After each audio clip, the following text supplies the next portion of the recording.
Hello friends, welcome to StudyIQ. Today we are going to talk about the latest report which has been released by International Energy Agency specifically about India. Although a similar report was also prepared last year in 2020 which was not released, and inputs from that report have also been included in the India Energy Outlook 2021. It's a special report, World Energy Outlook special report specifically about India, released by the International Energy Agency. Again, it's a huge report, almost 251 page report. But here I am going to discuss some of the important snippets which might be useful for you from exam perspective and in general to know about India's energy outlook. So let's begin and let's talk about this India Energy Outlook. But before that, I am your friend Rahul Saigonkar, and if you want to follow me, you can follow me on the ID Rahul Sai 222. If you have a query, if you have a doubt, if you want to connect with me, you can directly message me on Instagram. I do reply on Saturdays and Sundays. Apart from that, StudyIQ has got a smart course for those who are preparing for UPSC 2021. So it's a good news. Please download the app to know more. And don't forget to subscribe to our channel StudyIQ. Right, let's first talk about the news. As I told you, in February 2021, the International Energy Agency has released a new report called as the India Energy Outlook 2021 report. Remember that it's a special report which has been released this year, first time. Although it was prepared last year also, because of COVID pandemic, they did not release it. Remember that the data from 2020 has also been included here.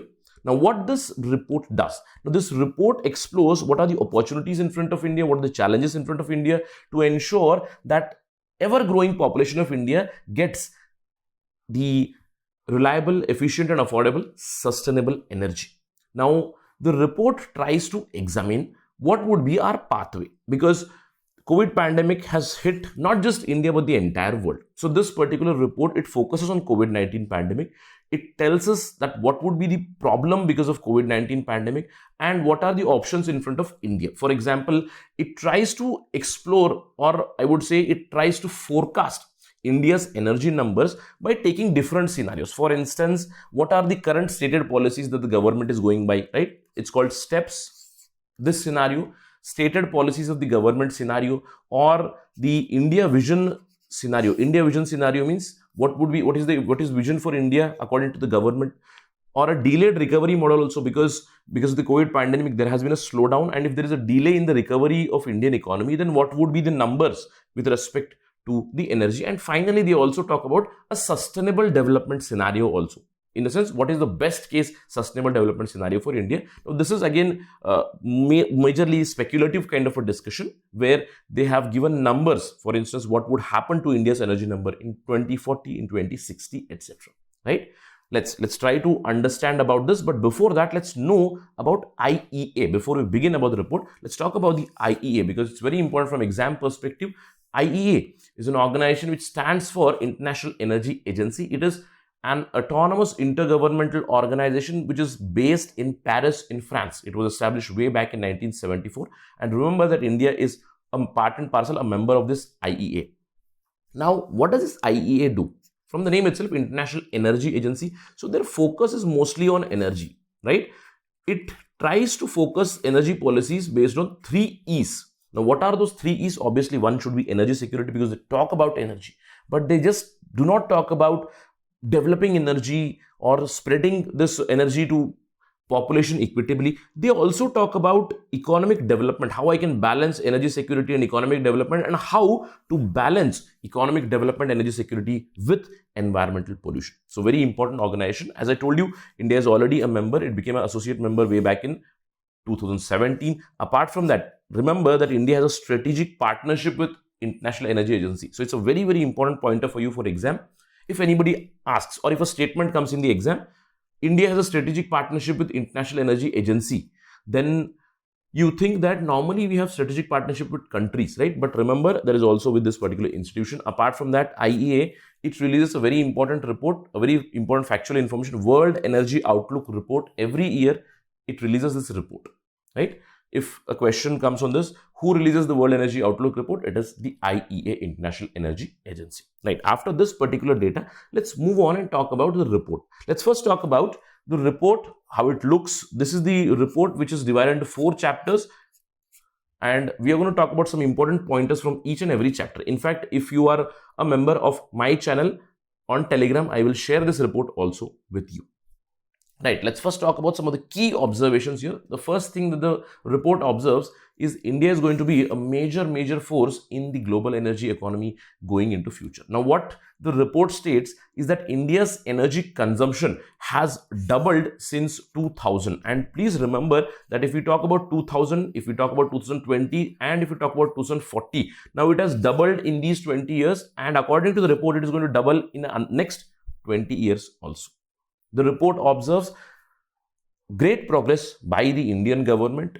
In fact, they say that in the last 20 years, there has been near universal household access. Almost 90 crore people have got electric connection in the last 20 years. Since 2000, almost 90 crore Indians have received electrical connections. And in fact, they say that India's continued industrialization and urbanization will make a very important player in the energy market at the world level.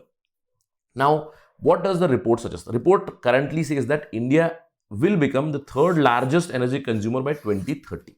As of now, as of 2021, India is the fourth largest. And there are no prizes for guesses here. At the top spot is China, which is the highest energy consumer in the world, followed by United States, then by European Union. And number 4 is India. But India will dethrone European Union from number 3 spot, and by 2030, India will be number 3. Why? Because India's energy consumption, as I told you, it has been continuously increasing from 2000 to 2020. In the past 20 years, it has more than doubled, and the same pattern is going to be followed according to International Energy Agency estimation, where they say that it is expected to nearly double again by 2040. All right.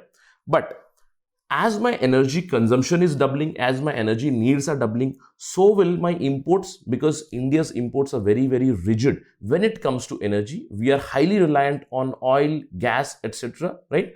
So India's growing energy needs are going to make it more and more reliant on fossil fuel imports, because switching to renewable energy instantly is not possible, although we are working very hard.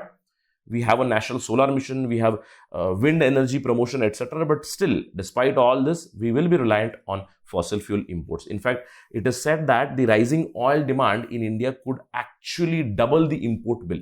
If we talk about the numbers, by 2030, it would be 181 billion, and by 2040, it is going to be close to 255 billion, which is almost triple to the 2019 numbers, right? So, energy consumption is increasing, and our reliance on oil imports will also become more and more. So let's talk about this in some graphs. See, clearly Indian population is increasing. If you talk about 2020 and if you talk about 2019, the population is ever increasing. Along with population, GDP is also increasing, which is again nothing new, but energy demand is also increasing. With this energy demand, we are going to rely more and more on oil. We'll talk about that in some time, right? When we talk about COVID-19, this report says that the COVID-19 pandemic, it is going to leave a lasting scar. It says that prior to the global pandemic, India's energy demand was projected to increase by almost 50% between 2019 to 2030. But growth over this decadal period would be now close to 35%. Means because of the COVID-19, 50% energy demand will go down. 15%, not 50, 15, right? Again, they have discussed under different scenarios, as I told you, under the stated policies of the government, or under the delayed recovery scenario, or under the sustainable development scenario. Different scenarios have been calculated, and speculation has been made regarding that. Right. Now, let's talk about India's numbers. As I told you, India's energy demand is increasing. India's GDP is increasing. So, India's import will also increase. Why? Because we have a huge dependency on fossil fuel-based energies. For instance, over 80% of India's energy needs are met from coal, oil, and solid mass. And again, please remember, this solid biomass is actually going down. So we are more and more reliant on coal and oil for electricity generation. And this is going to create huge problem for us going into future. Now, let's look at the numbers from 2000 to 2020. And if you look at coal, the coal energy demand is increasing. The oil-based energy demand is increasing. The traditional biomass-based, it is also quite stagnant, although it is on a decrease. If you see the proportion from 2000, the proportion is now low, which is an encouraging sign, which is also an indicator of near electricity access to all the people, right? So what we can say is, going into future also, be it 2030, be it 2040, 2050, our reliance on coal is going to be still huge. Again, you can see here that the share of traditional biomass has fallen, leaving coal and oil very, very dominant, which is quite understandable. Now, I told you that environmental protection is also one of the E's of International Energy Agency. Now, because of this, because of coal and oil, because of fossil fuel-based energy, what is happening? If we look at India's environment, here it shows number of clean days in India in 2019. And if you look at this particular number, 50, 100 and 150, they are the red zone, meaning out of 365 days in a year, there are only 50 days where you get clean air in some areas, and most of them are again in the northwestern region. You can see here, especially I would say Punjab, Haryana, Rajasthan, etc. Now in the red zone, you can see the northern Indian belt. We can talk about Delhi, Faridabad, Gurgaon, Ambala, etc., etc. But this is a very, very huge problem for India, that because of the reliance on fossil fuels, our clean days, clean air days are going down continuously. It says that nearly half of India's population lives with fewer than 200 cleaner air days in an year, which is a problematic area, right? Apart from this, what does the report highlight? The report talks about India's industrialization. In fact, there is a separate chapter which has been dedicated here on industrialization and urbanization. It says that if we talk about last 3 decades, last 30 years, in fact, India has accounted for 10% of the world growth, which is quite understandable that we are a huge, huge population. We are 18% of the world population, and we represent 10% of the world growth in the last 30 years, again in terms of PPP, purchasing power parity, which is again going to increase by 2040. Also, India is going to account to almost 20% of growth in the industrial value added. So this makes India a global leader in industrialization, and urbanization is also increasing. So energy demand is also going to increase more and more in terms of industrial demand also. Now, apart from that, how our demand is going to look? It is going to increase. As I told, oil demand is going to increase. India's oil demand is rising by 74%. Now, finally, in 2040, the estimated number is that we will go by 8.7 million barrels per day. Gas demand is continuously increasing. India's natural gas import dependency is going to increase. Right now, we have a 50% import dependency, which is going to increase to 60% by 2040. Coal demand, obviously, coal sector is dominated by India. India's large electricity comes from coal-based energy, and coal demand will also rise. Despite all the push on renewable energy, coal demand is also going to rise to 772 million tons by 2040. As of now, currently it is 590. It is going to increase to 772 in next 20 years. And of course, renewable energy resources are rising. We all know that we have been pushing for renewable energy, solar energy, wind energy, etc. And that the demand for that is also increasing. In fact, India is the second largest growing industry in this particular sector also in the renewable energy. And of course, top one is China. Now, apart from this, despite all the energy consumption rising, despite population rising, GDP rising, and energy demand rising, there is a huge problem in India. That is, India's per capita energy use is dismal even today.